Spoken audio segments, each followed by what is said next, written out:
Bwana Yesu, Bwana Yesu, nimejituma, nimefanyia Wakenya kazi, lakini hawanipendi. Shida ni nini? Kasongo, andiko linasema, mimi ndimi mzabibu wa kweli na Baba yangu ndiye mkulima, na kila tawi lisilozaa ndani yangu kuliondoa, na tawi lisalo ndani yangu kupaliliwa. Lakini nimetekeleza wajibu wangu. Ni nini sijawafanyia hao watu?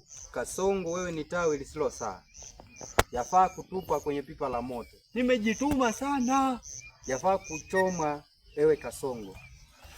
Baba yangu, itakuwaje tena mimi nichome na nimejituma? Maana matendo yako hayachakuwa matendo ya kuzaa. Matendo yako yamekuwa matendo maovu mbele za Baba na mbele yangu.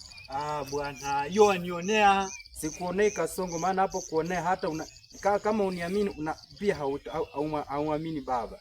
Wacha niwakandamize kidogo basi, pia wajue uchungu na wasikia. Kasongo, yale unayoyatenda hayafai Baba, hayafai mbele za Baba wala hayafai mbele yangu. Unayoyatenda ni maneno ya kukandamiza Wakenya, wala hukupendezi. Wewe pia uni kama umeungana nao. Ondoka mbele yangu, maana mapiko nayoenda kuyapokea ni mazito mno.